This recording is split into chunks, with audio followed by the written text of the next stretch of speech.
Okay, so tonight we're going to start Hilkhot Tsitsit, and the plan is that since we're going to be learning the entirety of Hilkhot Tsitsit, and when we learned the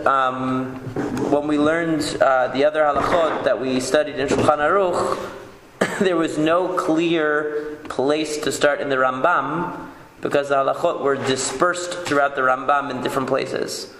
But since we're going to be doing the entirety of Hilkhot Tsitsit, so it makes sense to go in order and to start with the Rambam. The Rambam will give us a framework to operate, and then we'll progress into the Shulchan Aruch from here, and we'll have the framework of the Rambam to operate, to serve as a base for our further study. So that's the plan. So the Rambam is separated into 3 parakim in Hilkhot Tsitsit, where he says, Mitzvat aseh achat v'hi la'asot tzitzit al kanfei ha'kesut, that there's one positive commandment, which is to make tzitzit on the corners of a garment. Ube'or mitzvah zo beprakim elo, and the explanation of the mitzvahs in the following chapters. Now, the Rambam is going to divide basically the mitzvah into 3. The 3 parakim, the first parak is going to talk about the basic making of tzitzit. The second parak is going to talk about techelet, the blue string. And the third parak is going to talk about wearing tzitzit and the parameters of wearing tzitzit, when, where, under what conditions, etc. So the first parak starts as follows. Parak Rishon. So anaf she'osin al kenaf ha'beged min ha'beged hu nikrat tzitzit. So you see the Rambam from the very beginning is very methodical, and he starts out with defining his terms. Because if you read the Torah, now remember, everything that you come across in the Rambam, as we've learned many times when we've done Rambam before, everything that you learn in the Rambam is always based on a knowledge of Torah shebichtav, which means the Rambam's point of departure with his explanation is the Pesukim in the Torah. So he's assuming like you just read the Pesukim, and now you come for an explanation of the Pesukim. So what did you read? You read V'asu lahem tzitzit al kanfei v'chdehem, and you're thinking to yourself, what the heck are tzitzit? Make yourself tzitzit on the corners of your garment. What does the word tzitzit mean? So that's why the first thing he says is anaf she'osin al kenaf ha'beged mimin ha'beged hu nikrat tzitzit. That the anaf, the branch, so to speak, that you make on the corner of a garment, the tassel, you could say, which is mimin ha'beged, which is of the same type as the garment itself, is called tzitzit. Mipnei shu domeh l'tzitzit harosh, because it's similar to the locks of hair that come out of the head. Shene'emar vayikacheni b'tzitzit roshi, as it says in Sefer Yecheskel that the angel takes Yecheskel by tzitzit roshi, by the locks of his head. So in other words, what's the definition of tzitzit? An extension from something. Okay? Something that protrudes, something that's made of one, it is, no pun intended, of one cloth with something else, okay? So you have, like, your head has extensions. You wouldn't call the hair protruding from your head a totally separate entity. It's attached, it extends from, it emerges from your head. So too, the tzitzit are a branch that emerge from, it's mimin ha'beged, it's al kenaf ha'beged, and it's mimin ha'beged. So he gives you 2 qualities that tzitzit has. It comes from the corners, and it's of the same type as the garment. So if the garment is cotton, it has to be cotton. That's what it would seem to be. Well, we're going to see. It would seem that way at first, but it doesn't turn out exactly that way. But the idea is that tzitzit, the definition of tzitzit is going to be something which comes from the corner of the garment and is of the same type as the garment. So it's identical to the garment in substance, and it emerges from the corners, much like locks of hair protrude from the side of somebody's head, for example, if they have peyot. Okay? So the Rambam immediately goes for the pasuk. What is ambiguous in the pasuk is what the word tzitzit means, and he explains it. And then he says, V'zeh anaf, this corner, this branch, hua nikra lavan, is what is called throughout the rest of this discussion the lavan, not lavan the Arami, not the character lavan, the white strings. Okay, mipnei she'en ano mitzuvin letzov'o. Very important point. Not because it has to be white. Okay, this is not we don't call these strings the white strings because they need to be white. They're called white strings because there's no requirement to dye them. There is no number for these strings from the Torah. So what the Rambam tells us is, basically, if you were just to read the word V'asu lahem Tsitsit al kanfei v'chdehem, all it's telling you is, you need to have some branch, so to speak, some strings that are of the same substance as the garment itself, protruding from the garment. And these do not have to have any special coloring, and they don't have to have any special number. Just the fact that there is a protruding material. Okay? So then he says in Halakha bet, "Velokhin chut tzemer shenitzba ke'ena rakia." Then you take a string of wool that is dyed like the color of the sky blue. V'korachin oto al he'anaf. And you wrap it around this branch, the branch being the original strings that we had. And whenever we hear the word techelet, this is what we're talking about. The techelet is this additional string. And there's no measure to the number of wrappings you do with the string. So you notice, first of all, the Rambam is extraordinarily precise in everything that he says. So one very, very important thing to notice is how closely the Rambam reads the Pesukim. Because what do we read? We read it every day, twice a day, the Shema. But we say, V'asu lahem Tsitsit al kanfei v'chdehem. You should make, or on the corners of your garments, Tsitsit, which the Rambam says means a protrusion or an extension, a branch coming out of your garments. V'nattenu al Tsitsit hakanaf patil techelet. And you should put on those Tsitsit a string of blue. So the Rambam in his formulation is equally precise. That the Tsitsit part, the branch, is attached to the garment. But the techelet is attached to the Tsitsit. V'natnu al Tsitsit hakanaf. You put the blue string on the Tsitsit. It's not added to the garment, but it's added to the Tsitsit. And in the case of the white strings, so to speak, he says there's no number and there's no specification of what kind of material it has to be made of. Whereas in the case of techelet, it has to be blue, it has to be one, and it's wrapped. There's no number to the number of wrappings from the Torah. All of that is rabbinic. Okay? So that's what the Rambam says so far. Then he says, Nimtzeu b'mitzvazo shetei tzavayot. We see that there are two commands within the commandments. Sheya'aseh ala kanaf anaf yotze mimena. See how precise he is?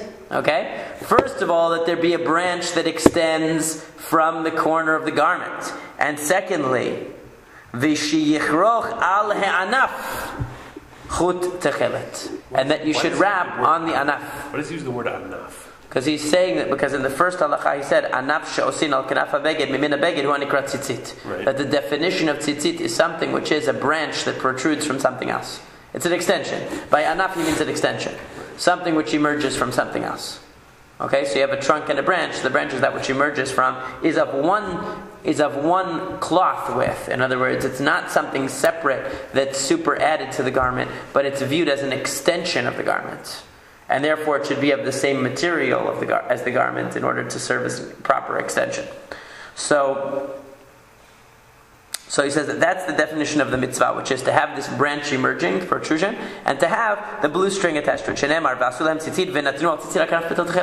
So it's exactly what I just said before. But he's reading that right out of the pasuk. Okay, if you just read the pasuk correctly, you would see that immediately that has to be the way the halakha is. Now he says, now I want you to pay very close attention to this following halakha and tell me what's unusual about it. The blue doesn't hold back the white strings. We know that because many people have only white strings. They don't have the blue string at all. Correct? So he says, and similarly, the white string doesn't hold back the blue string. Meaning each one could exist independently. Now what would that sound like it means? Why could you wrap the blue string around if you don't have the white? That's the problem, right? If the Rambam is saying that the whole concept of the blue string is that it wraps around the white string, how exactly can you have blue string without white string? Right? So many other interpretations like Tosafot and Rashi who don't interpret like the Rambam and who say that really you're supposed to have 2 blue strings and 2 white strings and they're combined together in various ways. Not the way that the Rambam has it, that the white strings are the base and the blue string wraps around the white string. So if you interpret it as 2 separate substances, so to speak, so then you can understand, alright, if you had all blue or you had all white, it would be good. You're supposed to have blue and white combined, but all blue, all white would be good. But according to the Rambam's way of reading it, that the blue is only a wrapping around the white, so how could this be? So we're going to see. Now look at this. He says, Ketzad, what does it mean that one doesn't prevent the other from working? Let's say a person didn't have the blue string. So that we understand, he just makes the white. Just makes the white. In his case, does he mean he just lets the white hang out? Oh, we're going to see what he means by that. We're going to see later.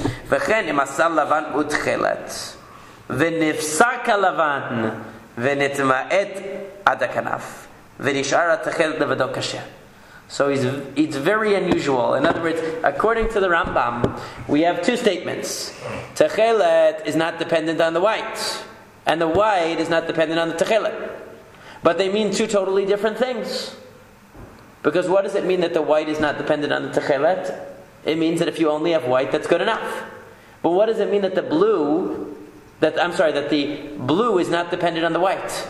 What does it mean that the blue is not dependent on the white according to the Rambam? That means that if you had white strings and you wrapped the blue string around it, and then the white strings got cut and the only thing left was the blue, that would be okay.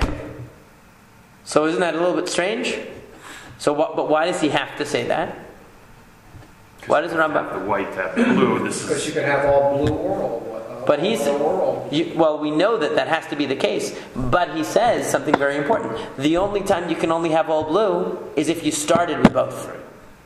Because since the blue, according to the Rambam, is only that which is wrapped around the white, it can't really exist without the white. It has to at least have started with the white. So we have to interpret that even though those 2 statements seem like they should be totally equal, in other words, that the white is not dependent on the blue, the same way that the blue is not dependent on the white, they should be the same. Really, he interprets them differently. White is not dependent on blue means that white can be totally independent. But blue is not dependent on white means that if you had blue and white to begin with, and the white gets chopped off and all you have left is blue, you're okay. That's a totally different meaning. In other words, blue can never exist without white, because the Rambam holds that blue doesn't go on the garment. Blue goes on the white string. So you must have had, in other words, it's a qualifier, an enhancer of the white. It doesn't exist by itself. You would say it's a qualification of, or as we would say in Aristotelian terms, you would call that an accident, right? It's an accident of a substance. It doesn't exist by itself. It can never exist by itself to begin with. To come into existence, it has to first have the white base, because it's only meaningful as a wrapping on the white. And he even says that if the white is cut up to the corner and all you have hanging down is the blue, it's still good. But if the white were totally uprooted and completely gone, you wouldn't be able to have the blue. Because the blue doesn't go on the garment, the blue goes on the white, according to the Rambam. Is there a symbolic reason for that? Yeah, we'll get into that. But the other Rishonim, it's very important to note that like Rashi and Tosafot don't interpret like the Rambam. Most of the other interpreters see these as 2 separate substances. There's the 2 blue strings and 2 white strings, or 3 white strings and 1 blue string. But everybody agrees, except for the Rambam, that they are all independent of one another. What do the people nowadays do? Some people wear tefillin. Right, so they follow one of the various different ways of doing it. Each different. It's not there's many different interpretations of how to wrap it based on this. So if you hold like Rashi and Tosafot, you have to have 2 strings of each. So you have 2 strings. If you hold like the Ravad, you have to have 1 string of blue. The Rambam is going to say later that you only have half a string of blue, because actually he says that which ties in perfectly with this, no pun intended. Which ties in perfectly because he holds that the blue string doesn't really exist on its own. So he doesn't even allow you to have 1 full blue string. You have only half of a blue string. Well, we're going to see that. But this is very important to get the Rambam's idea that the techelet is a qualifier, that the basic mitzvah is to have an extension from your garment. And then qualifying that extension from your garment is this blue wrapping around the extension. So now the Rambam says, "Afal b'she'en echad mehen me'akev et chavero, einan shete mitzvot." Even though, generally speaking, if two mitzvot don't interfere with one another, they are independent functionally of one another, we say that they're more than one mitzvah. So for instance, if you only have head tefillin, or you only have arm tefillin, you wear the one that you have. You don't say, well, since I don't have both, I won't do anything. Each one is a separate one of the 613 mitzvot. So even though when we put it on first the head, we have a whole order, first the arm, then the head, but really they're independent. As opposed to, for example, let's say you had the lulav and etrog, and you only had a lulav and hadassim. Without the four species, even if all you're missing is aravot, it's no good. Because they're indispensable. Each one is indispensable. They're not independent. So he says, even though techelet and lavan here are really not me'akev, one could be independent of the other, they're still not counted as two mitzvot. Ela mitzvat aseh achat. Rather, they're one mitzvah. V'halovesh talit shesh ba'lavan o techelet o shneim ke'achad harei kiyem mitzvat aseh achat. And a person who wears the talit that has lavan, that has the white strings, or the techelet, which according to the Rambam could only happen if you started with both white and blue, and the white got cut, or both of them together, fulfills one mitzvah. Amru chachamim arishonim, the early chachamim said, vayal lachem letzitsit. It should be for you as Tsitsit, melamed sheshenehem mitzvah achat, which shows you that they're all one mitzvah. Ve'arba hatzitziot me'akevot zo et zo, she'arbatan mitzvah achat. And in one sense, there is a lack of independence here, which is, let's say, for example, you have a four-cornered garment, obviously, if you're dealing with tzitzit. What if only three of the corners have tzitzit, and one of them you couldn't afford the extra cost of the fourth corner? So it's no good. You can't say, well, 3 out of 4 ain't bad. I'll take 75% is better than 100. It's better than 0. You can't do that. Every one of the 4 corners has to have tzitzit. So the corners are me'akev one another. They are dependent upon one another for the complete mitzvah. That's for sure. But lavan and techelet could be independent. Now, knowing what we know about the Rambam, so it's a very difficult thing here. Because on the surface, he's contradicting a principle. Because the principle was that a mitzvah, when you have two performances which are independent of one another, in essence independent, such as putting on tefillin on the arm and on the head, so they're considered two mitzvot, not one. Right? So why is it that here, if lavan and techelet are independent of one another functionally, why are they not two mitzvot? He just says, even though they're independent, we're still counting them as one. So he's just quoting the rule and saying, even though it's against the rule, we're still going to say that they're one. Because the rabbi said so. So therefore it has to be. That's kind of a cop-out. Intellectual cop-out, right? So what's the answer? What the Rambam is saying? Yeah, because the Rambam says, even though they're not ma'akev, in other words, generally the rule is that if one mitzvah, if two performances are dependent on one another, we count them as one. If two mitzvot are independent, we count them as two. Here, they're independent, because you could have the white without the blue. Correct? So there's no mitzvah of tzitzit and mitzvah of techelet. There's no two separate mitzvahs. Tzitzit with techelet. Right. So now, actually, the Rambam is only the Rambam's formulation of the mitzvah makes sense on this issue. Because if you're going to tell me that the two are independent, totally independent, that you can have blue without white, you can have white without blue, and it's reversible. Okay, they're totally independent of one another. So then it's very difficult to say that this is not two mitzvot. Because you can either have techelet, or you can either have white, or you can have both. But the Rambam's way, it's not reversible. That's why it works.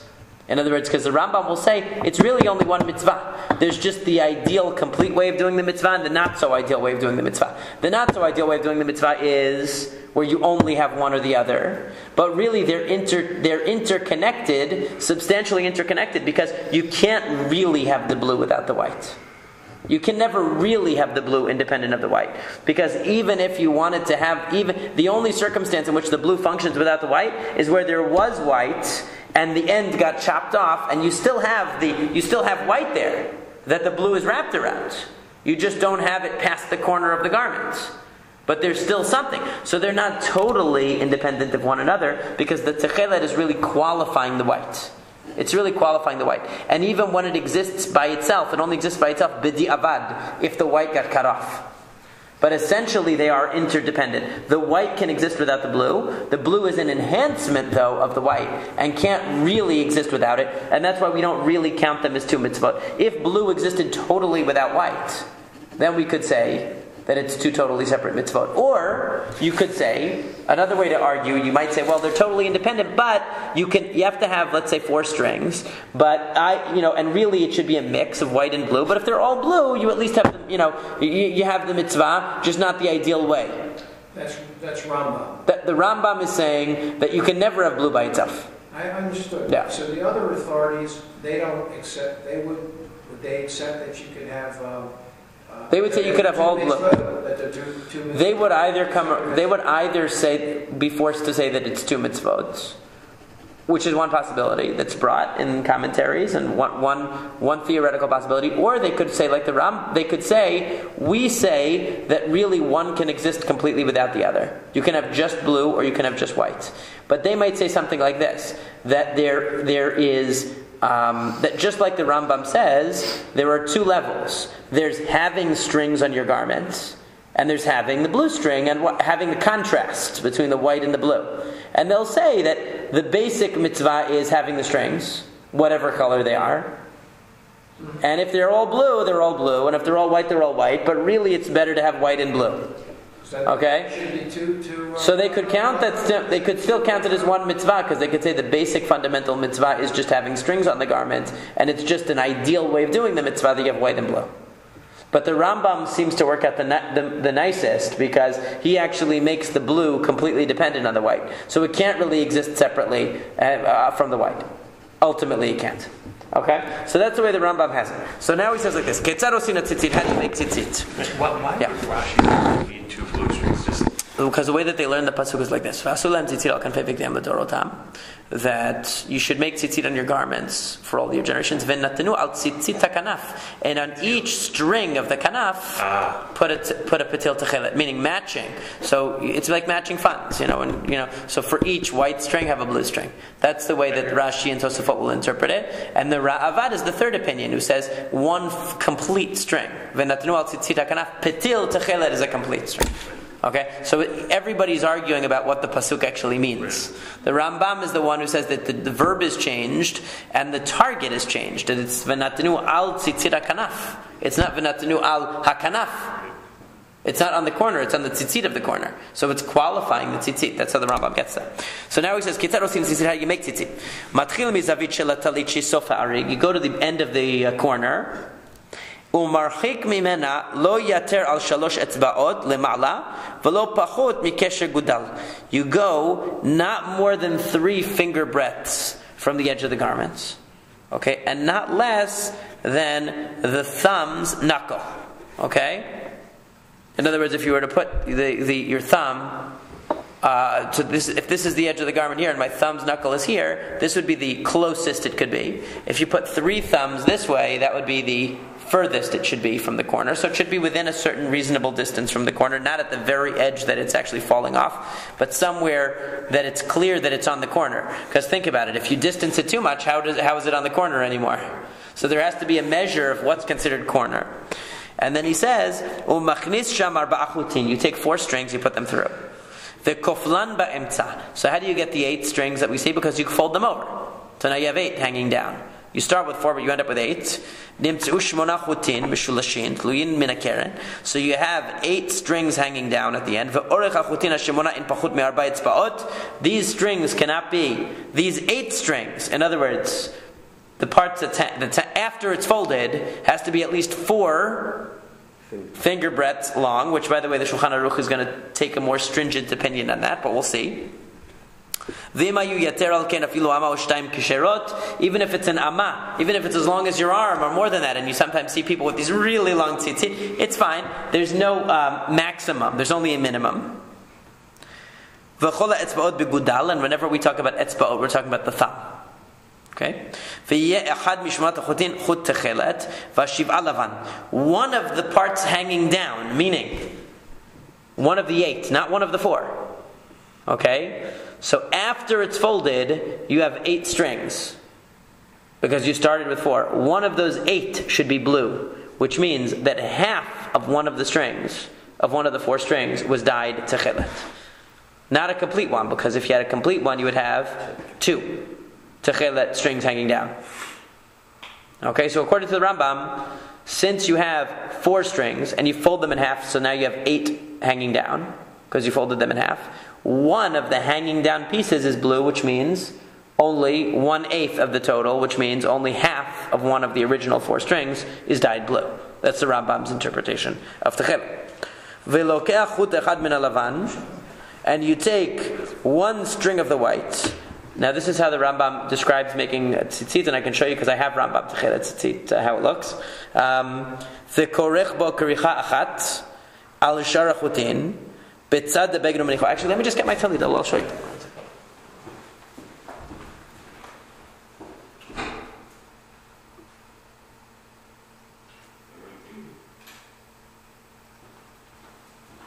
So he says, what he's saying is that you put the tzitzit through, and you first make 1 wrapping of white. So can you see that? Let me show you. I don't know how clearly you can see it, but the first karicha is white. See? So each one of the chuliot is blue. They're all blue, except for the first one, which is 1 wrapping of white and 2 of blue. Okay? Are they 2 separate? And the last one also is 2 wrappings of blue and 1 of white. Are they 2 separate strings that you're wrapping, or you're not wrapping the same string? So it's not starting at the white part of the blue. It doesn't have to be. Yeah. So he says, "V'korech bo kricha achat al shara chutin betzad debegnu menicho." So first you wrap 1 time around with the white, and then v'korech bo v'lokech chut techelet v'korech bo shtei karichot betzad karicha shel levan v'kosher. So then you tie around you tie 2 wrappings of blue, the kosher, and you tie them. Okay, and then he's going to say ve'elu hashalosh kerichot ha'manikrim chulia. This is called a chulia, 1 unit. Okay, umarchik ma'at, and then you make space. Ve'oseh chulia shniya b'chut shel techelet levado. So then you make only with the blue. See, the rest of them are only with the blue. 1, 2, 3, and they're only 3 wrappings each time. And umarchik ma'at, you make a space. Ve'oseh chulia shlishit v'chen ad chulia achrona. So you do that with all the chuliot in between, blue, all blue, and each one is only 3 wrappings of blue. And then the last one, shehu korech b'shtei kerichot shel techelet. And then you do 2 wrappings of blue and a final one of white. So you start and you end with white, and in between is all blue. The wrappings. That's the way that the Rambam has it. That's exactly what I have here. And there's no knot with each one. There's no knot with each one. That's just marchik ma'at. Only the first one is tied. There's a knot. And they don't loop back down for all 3. Yeah. Well, they slide. That's the problem. Slide, They do slide, yeah. A little bit. So they said they haven't solved that problem yet. Since he started with white, he ends with white. So we don't want to go down in Kedusha. So since the white string got to start, the white string gets to finish. Why does he begin with white? It sounds prejudicial. So that it should be samuch lakanaf. In other words, since the kanaf, remember, we want the strings of tzitzit to look like an extension of the garment. How do we show extension? By both putting it in the corner and also by the color. So the fact that the garment is white and the first wrapping is white is again tying it back to the garment itself. So so that its own type should be close to it. That's what he does in all the 4, in all the corners. So basically, the point of it is that we should start with white. So this concept of an extension from the garment is there. Then we wrap only with blue because the purpose of the techelet is to wrap. According to the Rambam, there is a total of 3. Only 3 wrappings for each time. And then you end with white. How many units do you have? So he's going to say this has 13, which is the maximum that he says between 7 and 13. This is the idea. So what you basically have here is by starting with white and ending with white, you're basically you're emphasizing actually the idea that the tzitzit are one entity, which is an extension from the garment, and that the techelet is being wrapped around the tzitzit. Because you start with white and you end with white. So you sort of keep that focus that the essential thing here is the white strings. and the blue is being wrapped around them. And by sealing it off with the white, again, you kind of re-emphasize the idea that you're going back to the garment itself. So it's all an extension of the garment, and then of course the hanging down will be from the white. Even though the blue will also hang down, the white will be the last word. So the way the Rambam even wraps it shows you this idea that the techelet is a qualifier of the white. Is that a special Rambam tzitzit? This is the special Rambam tzitzit. This techelet happens to be done by the Rambam, but they're not by the Rambam, according to the Rambam. But the other opinions have totally different. They look totally different. But it's easy to use because we're learning the Rambam. So if the garment is not white, then... He talks about that. We're going to get to that. We're going to get to that. Like my brother, when he was in Tal, he had green tzitzit. Yeah. So the Rambam talks about that in... where does he bring that? Because remember, he said that we don't call it white because it has to be white. We call it white because it has to be because it doesn't have to be dyed any specific color. And so later on, he's going to talk about the where is that halakha that he has it? He does bring it, so we'll get to it. He talks about how he holds that the white string should be the color of the garment that you're wearing. But that's the same idea, that it should match. The Rambam had a sense of style. Oh, so it could be If it's green, I don't know how good that goes with blue. It's going to clash. So that might be the wrong choice. Yeah. Right. So it doesn't have to be white. The Rambam says he's not restricting your fashion choices, but you have to coordinate with techelet because otherwise you're not gonna look very. Oh, they didn't have techelet. Okay, so that makes it easier to coordinate then. So where are the knots? See, look, even my tie matches. See that? Where are the knots on it? The knots only here. The same thing like the garment. There's one knot And at here, the top. there's only a knot at the top, and there's a knot at the bottom. Where's the bottom knot? Oh, it's tied. The white one is tied? Yeah, it is tied. Mm-hmm. Yours tied. Yeah, so instead of having How does the first white one stay That's there? what I'm saying. Does it have to have a... Nisim Nifloth, I don't know. It's one turn. Yeah, it's one turn, and it is knotted in. It's tied in. Oh, the white one's Up knotted. here is tied in. Yeah, the Rambam says it has to be v'kosher. The other ones he doesn't say v'kosher. He just says u'marchik ma'at. You separate a little bit, but the top and the bottom is kosher. They tie.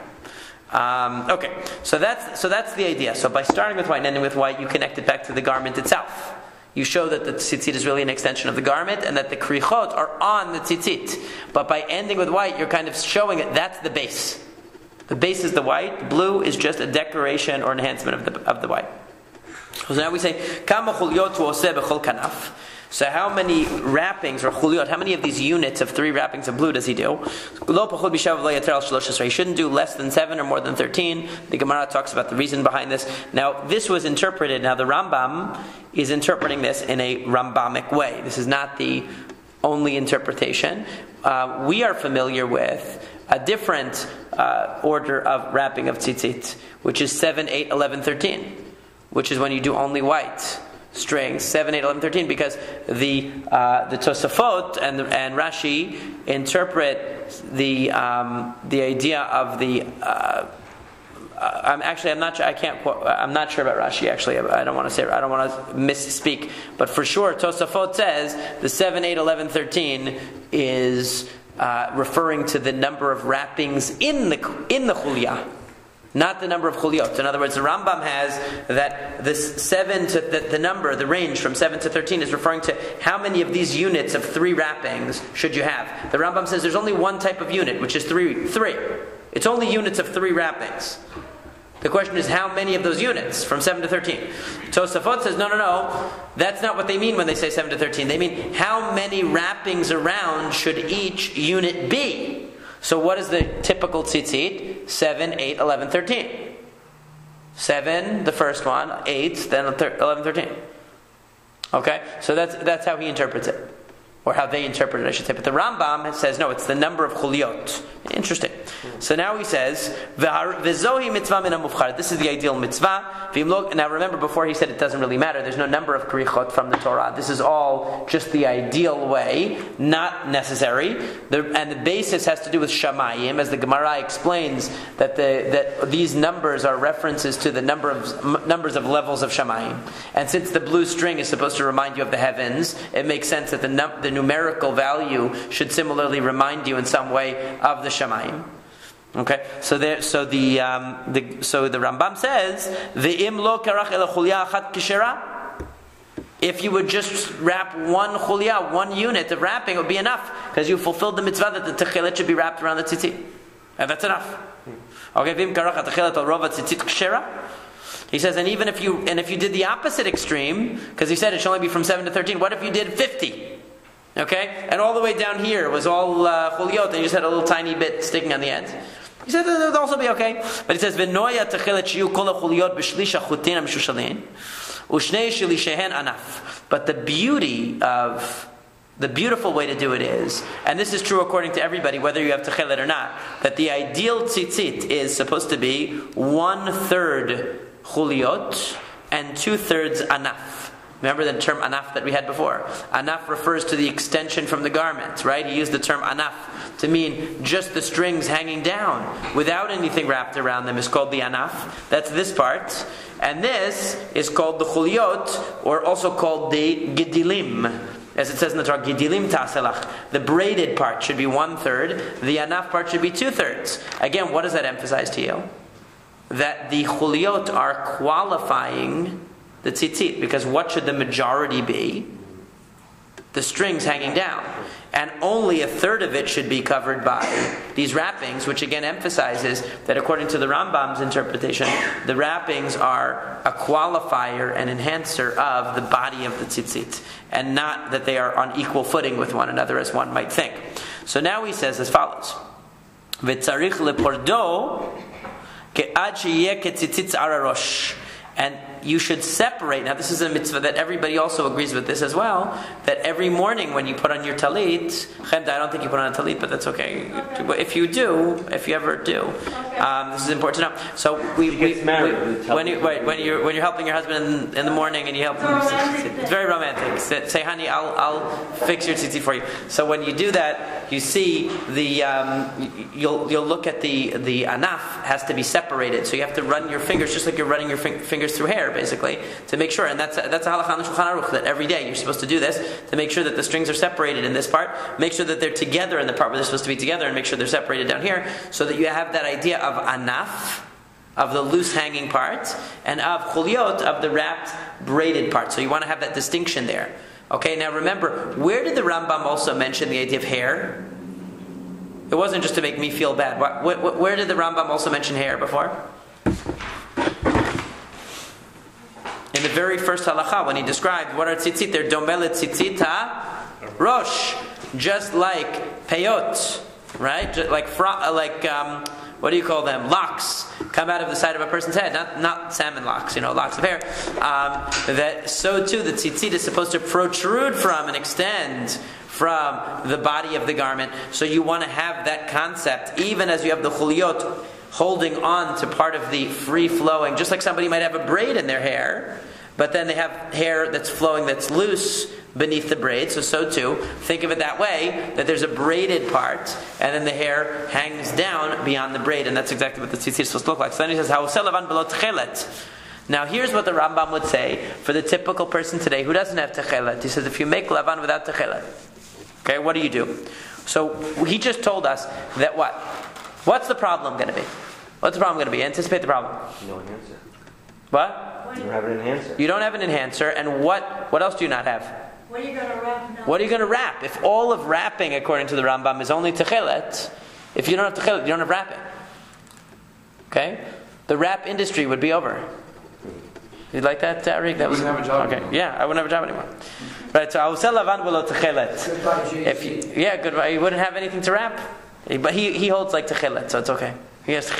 So lokeach achad mishmonat chutin.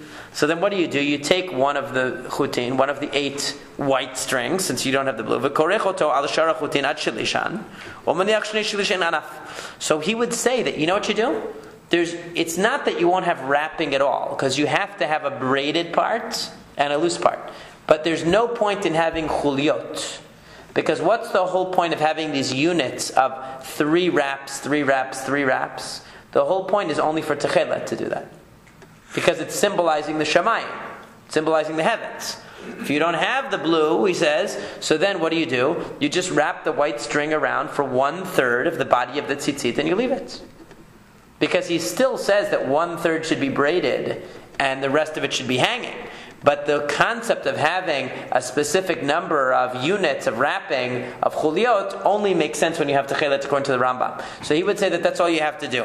And he says, ukricha zo. He says that really if you want to wrap it as chuliot, you can do that too. He says, and that's our custom. So if you look at somebody who's Yemenite who doesn't have techelet, they'll have their tzitzit wrapped according to the Rambam style, but without techelet. But in the same way, 3 chuliot separated, 3 chuliot, 3 wrappings as 1 chulia, separated, 3 wrappings separated. It'll look exactly like this, but instead of blue, it'll be white. Okay? Nowadays, the whole idea of blue is a moot point because we don't have the worms, the original. Well, some people think we do, like this. That's the whole thing. I mean, now there's a whole movement in Israel where they have a lot of evidence that actually somebody just came out with a whole book on it, on the discovery of it and the evidence that they have to support that it's really correct. There's a lot of people who are really big into it. Yeah, and Yeshiva University they're big into it. So he says, so you can do it either way. In other words, he says that basically this whole number of chuliot thing is contingent on having the blue string. So if you want to do it just because of style, that's fine, but it's not required. Okay, he says do whatever you want. He says the main thing is klalo shel hadavar yitkaven liot hakaruch shalish ve'anav shnei shilishin ve'yesh misheno medaktek b'davar ze balavan ve'im karach halavan al rov hachutin o shelo karach el chulya achat keshera. He says that there are actually some who don't care at all, and they say that if all you have is white, you can just wrap one little wrapping at the top and that's enough.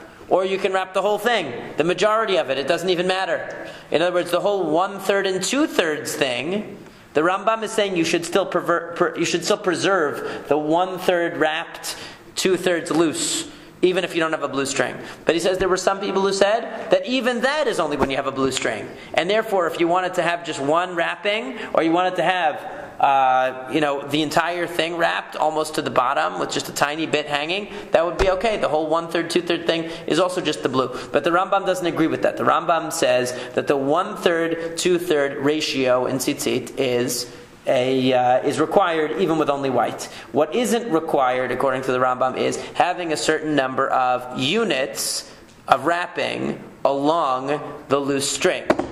That, he's going to say, is only when you have blue, and it's optional to do it when you have only white.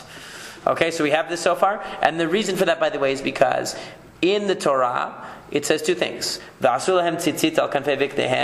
Which means you should have the loose strings, because remember, in the beginning, the Rambam said, what is tzitzit? Anaf. It's just the hanging loose strings that emerge, that protrude from the garment. And what is the techelet? It's the wrapper, but not the wrapper that does albums. It is the thing that wraps around the other strings. That's the function of the techelet. V'natnu al tzitzit hakanaf. That's another, when we learn to read the Torah, that's one of the things that we learn, is proper punctuation. It's not v'natnu al tzitzit hakanaf betel techelet. It's v'natnu al tzitzit hakanaf betel techelet. And you should put on the tzitzit of the corner a blue string. So the Rambam is very particular, saying that blue string goes on the tzitzit. Okay, it's a qualifier of the tzitzit. You don't have the tzitzit, you can't have the qualifier. But there's another pasuk, Gidilim ta'aselach, that you have to have a braided string on the end of your garment, which means that's a separate obligation, even without techelet. So the Rambam is going to say there are 3 components here. You have braided and loose, which is supposed to look just like hair, so you could think of it as the braided part of hair and then the loose part of hair protruding. And then you have this idea of techelet, which we use to make the braids when we have it. Okay? That's the way the Rambam lays it out. So now, echad chutei halavan ve'echad chutei techelet, אם רצה לעשותן שזורי נושא, אפילו היה חוט כפול משמונה חוטין ושזור, עד שנעשה פתיל אחד, אינו נחשב על חוט אחד. He says that if you have white strings and blue strings, if you want to make them shizurin means that you can take a single strand. You would never find this because all of our tzitzit today are shizurin, which means if you look very closely, you'll see that this is made of multiple strings. Look really closely. This is not just one thread, but this is multiple threads that are wrapped together into a thick piece of string.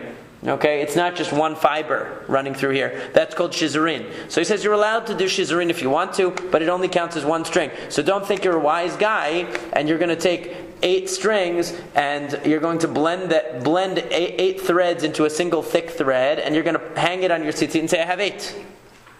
It doesn't work like that. It only counts as one. Now the Shulchan Aruch is going to tell us when we get there that you have to make it shizurin. And actually the practice today is that it has to be like that. But the Rambam said that's optional, and the only thing is, if you do it, don't overestimate the power of making it shizurin and assume that means that now it counts for more than one string. But yes, if you look closely at your tzitzit, you will notice that they are not one thread. They are multiple threads that have been blended into a single string. So, chutei tzitzit, ben lavan ben techelet, tzrichin teviyah l'shem tzitzit. When you have the strings of tzitzit, they have to be spun for the sake of tzitzit. You can't just go to AC Moore and buy yourself some yarn and make yourself tzitzit. But when they spin the string, it has to be, when they spin the thread, it has to be spun l'shem tzitzit. So that's why if you want to make your own tzitzit, which is a very worthy endeavor, you can't just go to AC Moore and buy the strings, or wherever you would buy them. I don't know where else you would buy something like that. But you have to actually purchase tzitzit that were spun l'shem mitzvah tzitzit. Okay, but the Rambam is going to actually be lenient on another thing, which we're going to see in a second. So he says, we don't use low quality wool. So we don't go, let's say, to the bushes. There was a sheep hanging around by the bushes, and you could see that tufts of wool got pulled out and got stuck in the thorn. So you say, hey, I don't want to bother shearing the sheep. Why should I do that when I can walk over to the bush and pull some tufts of wool out of the bush and take that and make my tzitzit out of that and spin the threads out of that? Okay, so we don't do that. We don't spin the threads out of the tufts of wool.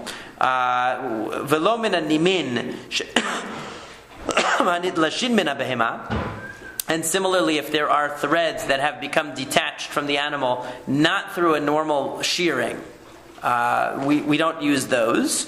And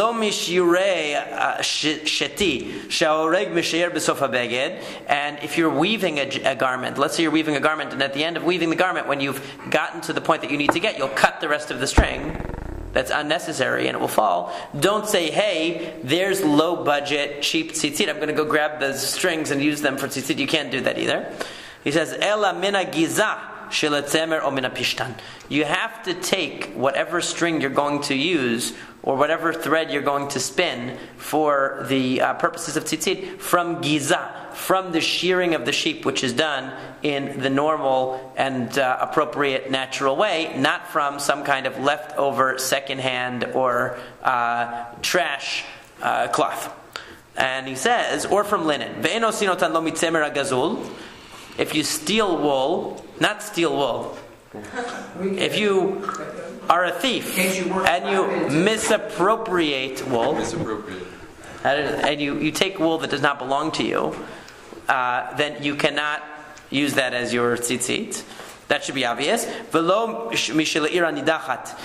an ira nidachat, unlikely circumstance, but let's say a city is condemned for worshipping idolatry, that's called an ira nidachat, where the whole city decides to stray from God and worship idolatry. It's a condemned city. The mitzvah is to burn such a city completely to the ground, and anything in that city is condemned. You're not allowed to salvage something from that city and utilize it for a mitzvah, because everything in it is considered like it's already not even existent anymore because it's condemned. So if a person were to go and say, wait a second, hey, there's a perfectly good sheep over there in the Ira Nidachat, before you burn it down, let me just shear off the wool and I'm going to take it and do a mitzvah, because what's better than doing a mitzvah with something that's going to be destroyed anyway? We might as well do it for a mitzvah. You can't do that either. Yeah. Do you kill everyone in the city? Yeah. Cool. And in Ira Nidachat, you have to kill the people, you also have to destroy the stuff. V'lo mishila kodashim. And similarly, if you have a korban, and this korban, you don't use the wool of the sheep for a korban, do you? The wool of the sheep is not going to go in the korban. You're going to shear off the sheep, and you're going to skin the sheep when you offer the meat as part of the korban.